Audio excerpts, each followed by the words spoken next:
a huge rat's nest right across the street from where I live, where there's a homeless encampment. I can't shop downtown. I literally get sick. I actually have a cold right now because I was across the street talking to a homeless woman for about a half an hour, and I'm literally like, I feel ill after just talking to her because I was surrounded by trash and rats and fecal matter and urine. Wait a minute, this is right across the street from where you live? Right across the street from where I live.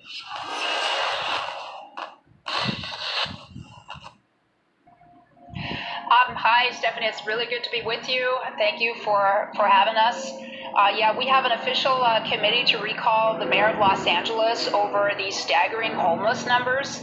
And the optics are really only half of the story. And I was been trying to explain this to people, is that there's a reason why we have 59,000 homeless people in the county of Los Angeles, 36,300 in the city of Los Angeles. And the mayor of Los Angeles has been in office as the mayor for 6 years. He's been elected for 18 years. He's been saying for 16 years that he's going to fix this problem. And in the past 6 years since he's been mayor, there's been a 75% increase in homelessness.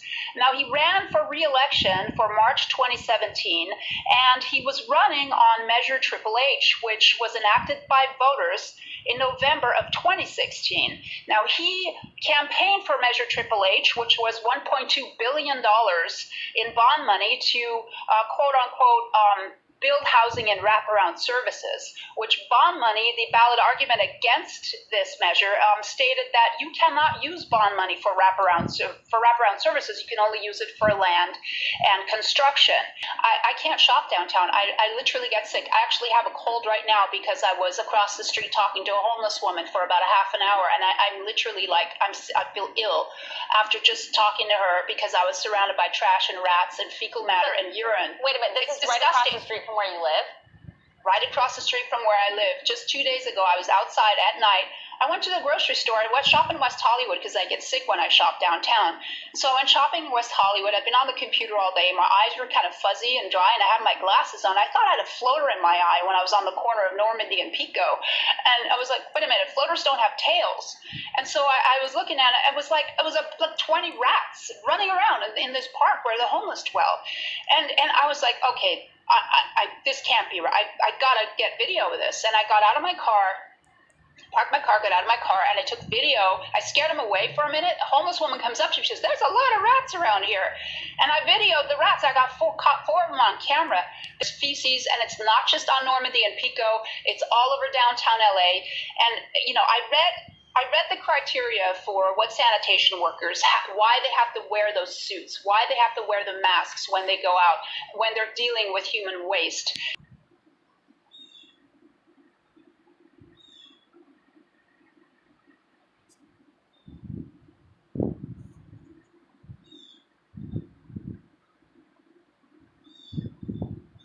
Almost 38,000 views. 38,000 almost. To hear about how filthy and nasty we homeless people supposedly are.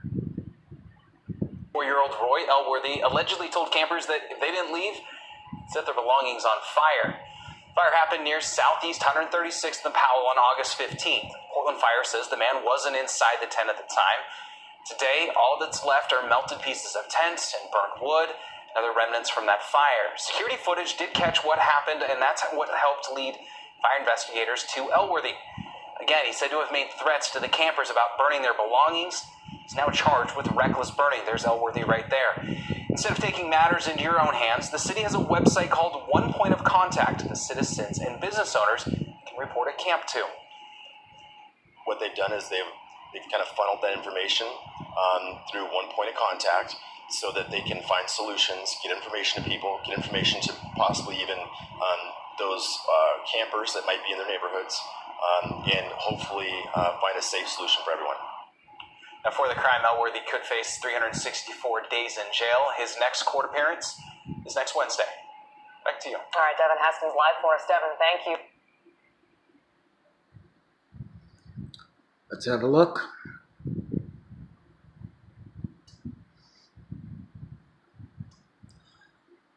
Only a day later, August 29th, a pathetic 184 views.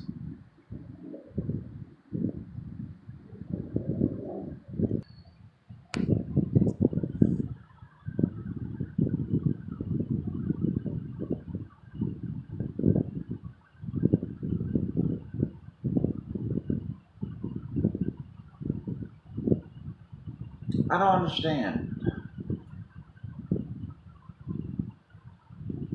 Is it a form of entertainment for you?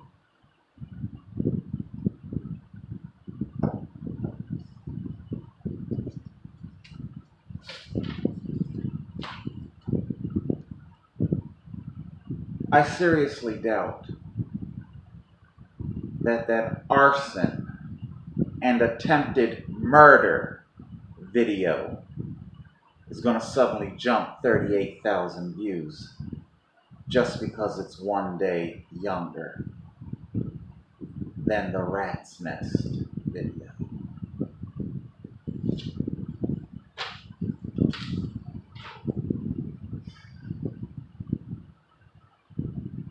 You know, I recently contacted Governor Murphy's office.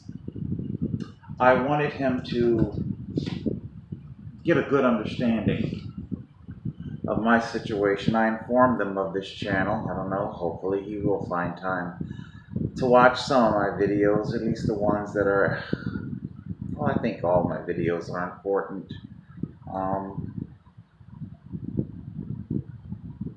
But I want him to understand that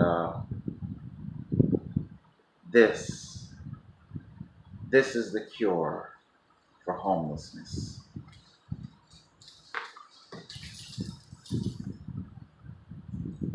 This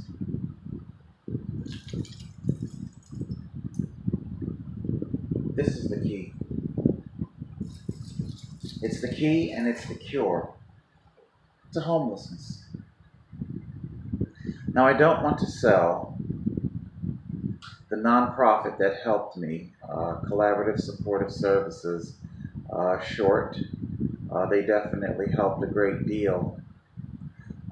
In our Rat's Nest video, the lady did go on to talk about a lot of misappropriation of funds. She does have a, point for her there.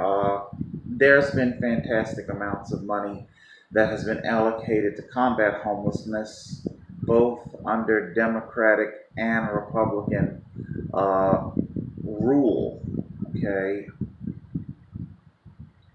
So many Republicans in California, West Coast, they are pushing very hard this ridiculous notion that if we can get a Republican a Republican, then suddenly all of the homeless woe and strife will disappear. And Arnold Schwarzenegger was the governor. There was just as much strife. I understand. They're talking about the explosion in homelessness. Hey, you guys already know where I stand with that. This has nothing to do with Democrat or Republican. This has to do with big tech, Silicon Valley, and a very powerful real estate oligarchy run amok. Capitalism run amok, charging ridiculous prices. Ridiculous prices. There was another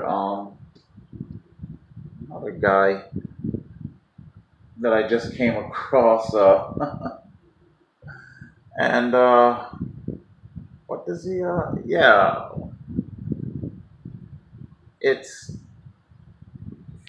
I can't pronounce his shit. L.A. and San Francisco homeless explosion. The phone won't focus. I'm sorry. If I tap the screen here, maybe it'll focus. There you go. GONOO Tropics. Okay, I have no idea Am I now out of focus? I don't know. I'll wait a second or two, and then let's see if I'll just kind of like tap my screen. Maybe I'm in focus. I hope I am. It's an old phone.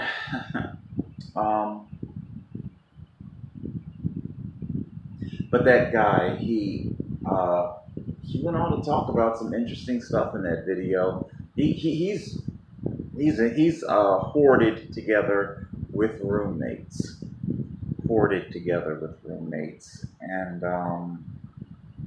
And yeah, man, he has to live like that to even stand a chance at living on the West Coast. Homeless people are not garbage. We're not filth. We're not disgust. We're not vermin. That's why I showed you me cleaning my home, cleaning this body, whatever you may think of it. By the way, that shower shot was extremely difficult to get. The steam and the touch screen, the sensitive touch screen, and yeah, it ended up cutting off on me, and I had to shoot the whole goddamn thing again. Anyway, but it was difficult getting that shot. But you want to know what's more difficult? Let me show you what's more difficult. Northfield, Mays Landing, Egg Harbor Township. It's amazing.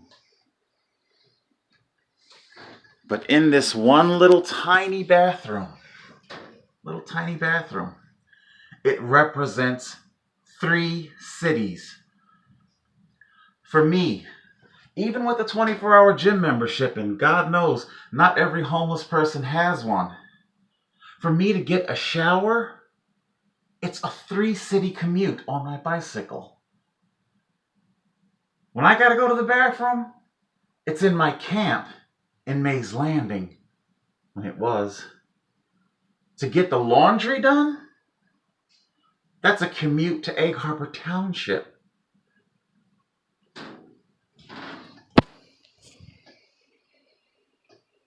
Amazing. 3 different cities represented in this one tiny bathroom. They'll tell you that we homeless can't handle living, that a place like this is beyond our ability. We're not ready for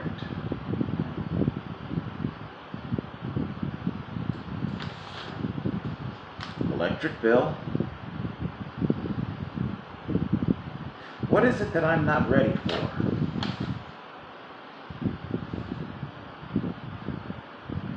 I clean my home just like you do.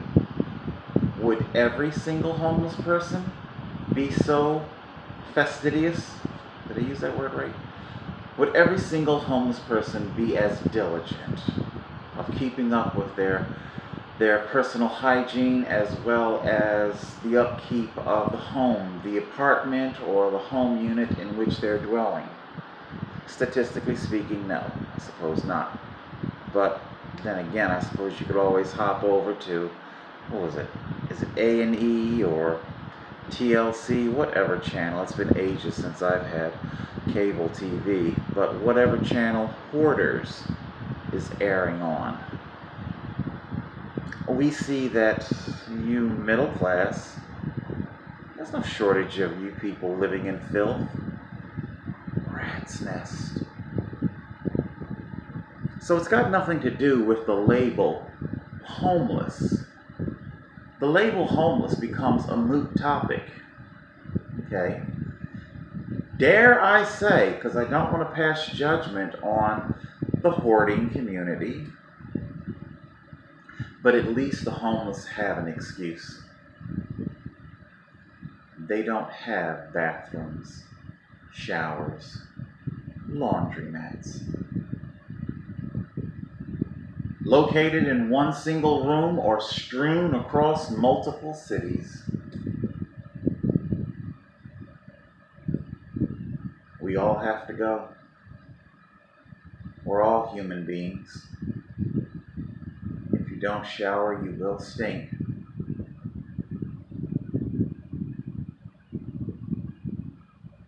We're not garbage. If you give us the means, we'll at least do our best to live the best life that we can.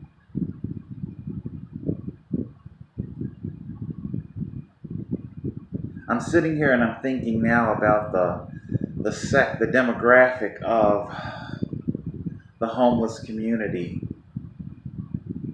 who've been homeless for so long that there's so much psychological damage that, I suppose living independently like this would prove extremely difficult for them. You let the problem get so bad, so incredibly bad. I think maybe in my next episode I'll see what I can do to tackle a conundrum that I believe is attached to the homelessness situation. 3 words: every need met. Because that's what's happened to me. My every need has been met. I am housed. I have food in my refrigerator. God knows, there's my baby, Black Rider. See if we can get it to focus. There we go. Transportation.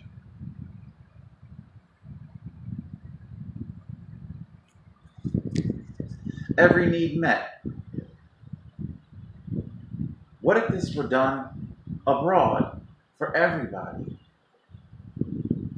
There are those who would say, oh my God, you would destroy society. Nobody would have cause to get up and go to work to be productive. Now that your every need has been met, what do you want to do with your life?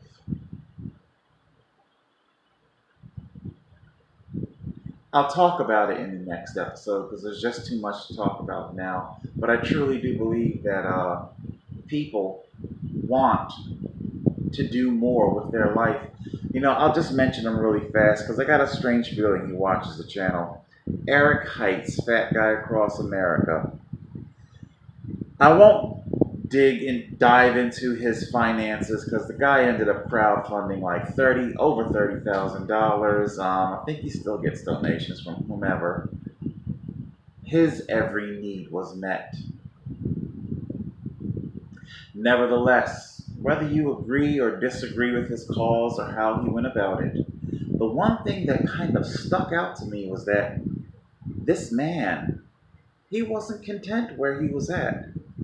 Even though every need had been met. You can argue about how he squandered the money away, but still, he struck out on that bicycle because something just wasn't quite right in his life.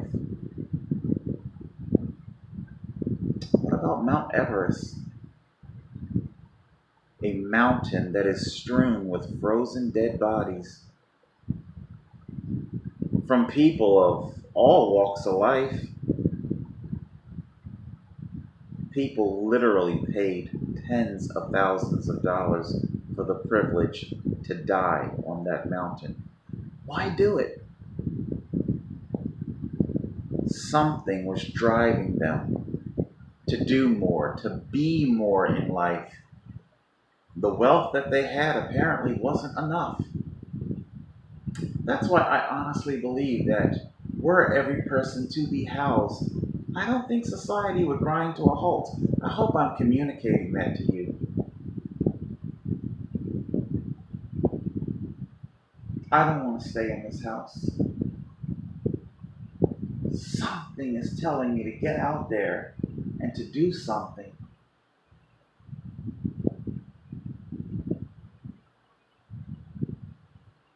To tell you that homeless people are people just like you. We're not garbage, and we shouldn't be treated as tourist attractions.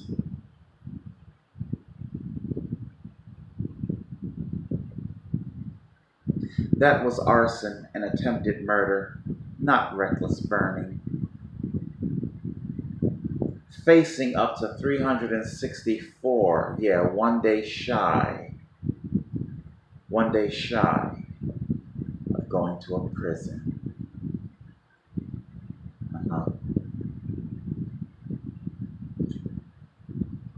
Tell me, can a homeless person firebomb your fucking house and all we get is a few months in the county slammer?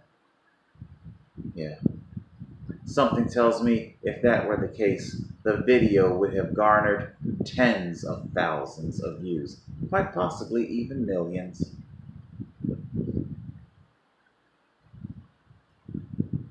You don't want to hear anything or see anything that shows that the homeless have the ability to live a decent life.